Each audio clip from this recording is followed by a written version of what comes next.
Amis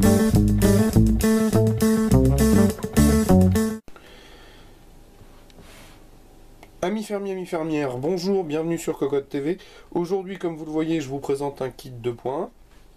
Donc là, ce n'est que la boîte. Ce kit se prénomme le Moody et nous provient de Wavemaster, une marque allemande qui est en train d'arriver sur le marché français. Je vous pousse donc la boîte et je vous montre le reste. J'ai bien évidemment tout sorti parce que sinon ça aurait été un petit peu compliqué. Parce que ces petites choses, ça prend de la place. Donc, dans le bundle, nous trouvions un mode d'emploi. Ce que j'aime bien, c'est le System Sonic Stéréo Canal 2.1. Donc nous avons droit à un System Sonic. Ça pourrait être un blaster quasiment. Donc, en câble, Wavemaster n'est carrément pas avare, puisque nous avons droit à un adaptateur RCA vers 3.5, pas plaqué, un 3.5 vers 3.5, pas plaqué non plus, ce qui est déjà pas mal, puisque certains n'en donnent pas la moitié. Alors, nous avons aussi une télécommande gros bouton, avec un bouton donc en alu usiné, et différentes entrées, line in,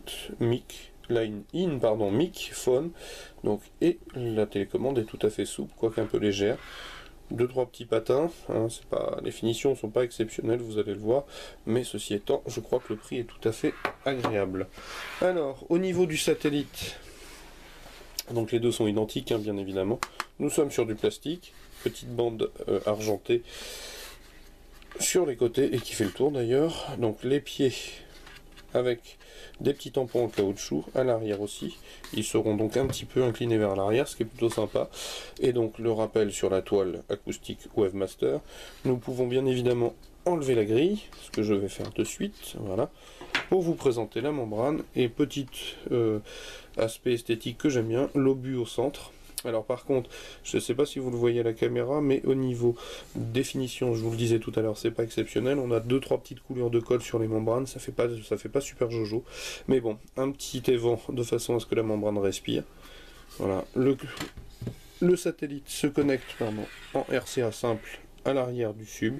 Et je vais vous présenter le sub en vous poussant tout ça. Alors le sub fait appel à une membrane de 16,5.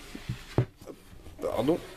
Donc petite membrane avec une grille métallique de protection, rappel avec une nouvelle bande argentée qui fait tout le tour. Donc c'est un cube parfait, lui par contre est en médium, mélaminé.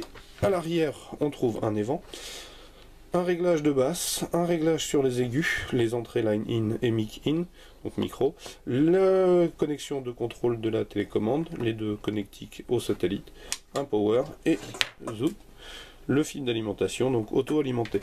Sur les puissances, on n'est pas sur des puissances énormes, mais a priori cela semble à peu près raisonnable, puisque le sub propose 35 watts RMS, et chaque petit satellite propose 15 watts RMS, donc 65 watts RMS au total. Je ne l'ai pas encore branché, je vais aller faire de ce pas, je vais le brancher sur notre DAC de façon à voir ce qu'il est capable de sortir, après un petit rodage, parce que, enfin, le rodage est un vilain mot pour certains, mais je pense qu'il faut peut-être le laisser tourner un petit peu, de façon à ce qu'il puisse prendre son ampleur, à voir. Donc Wavemaster, le Moody, venir lire le test écrit très très bientôt sur Cocotte-Land, et je vous souhaite une bonne journée. Au revoir.